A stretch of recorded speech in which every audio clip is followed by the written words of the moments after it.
बहुत समय पहले की बात है। एक विशाल वन के मध्य सुवर्ण ग्राम नाम का नगर था। नगर चारों ओर से खेतों, बागों और नदियों से घिरा था। वहां के लोग परिश्रमी और समय के पाबंद थे। सुबह होते ही खेतों में हल चलने लगते। बाजार में दुकानदार अपने अपने ठेले सजा लेते और महिलाएं घर के काम पूरे कर बच्चों को पढ़ाने बैठा देती। यही कारण था कि सुवर्ण ग्राम समृद्ध और खुशहाल था। नगर से कुछ दूरी पर आलस्यपुर नाम का एक छोटा सा गांव था। यहाँ के लोग सुस्त और लापरवाह थे। यहाँ अक्सर कहा जाता, अरे आज क्यों जल्दी करें, कल कर लेंगे, काम तो भागा नहीं जा रहा। धीरे धीरे आलस्यपुर में गरीबी और परेशानी बढ़ गई। खेतों में फसल समय पर बोई नहीं जाती, घर समय पर मरम्मत नहीं होते और लोग समय की बर्बादी को जैसे आदत बना चुके थे। आलस्यपुर में दो मित्र रहते थे, नलिन और भद्रक। नलिन मेहनती, समय का पाबंद और दूरदर्शी था। वह जानता था कि हर पल की कीमत होती है। भद्रक उसके विपरीत था, लापरवाह, टालमटोल करने वाला और सोचने वाला कि कल सब कर लेंगे।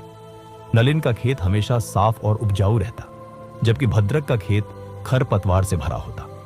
नलिन का घर मजबूत और व्यवस्थित था, जबकि भद्रक का घर अक्सर मरम्मत के इंतजार में रहता।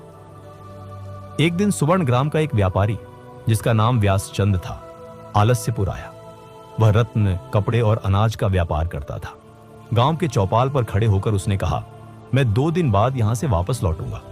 जो भी अनाज या वस्तुएं बेचना चाहे तैयार रखे, मैं अच्छे दाम दूंगा। नलिन ने यह सुना और तुरंत काम पर लग गया। वह खेत गया, पके अनाज की फसल काटी, उसे धूप में सुखाया, साफ किया और बोरों में भरकर तैयार कर दिया। शाम को उसने भद्रक को भी बताया, मित्र, यह अच्छा अवसर है, अनाज तैयार कर लो, व्यापारी अच्छे पैसे देगा। भद्रक ने हंसते हुए कहा, अरे अभी तो 2 दिन है, कल कर लेंगे, आज तो पेड़ के नीचे आराम करेंगे। नलिन ने गंभीर स्वर में कहा, भद्रक, समय पर काम करना ही असली समझदारी है, अवसर बार बार नहीं आते। भद्रक ने फिर हंसते हुए कहा, तुम्हें तो हमेशा जल्दी रहती है। 2 दिन बाद व्यापारी गांव लौटा। नलिन का अनाज देखकर उसकी आंखें चमक उठी। उसने नलिन से सारा अनाज खरीदा और अच्छा मुनाफा दिया। जब व्यापारी भद्रक के घर पहुंचा तो वहां गीला और अधा सड़ा अनाज पड़ा था।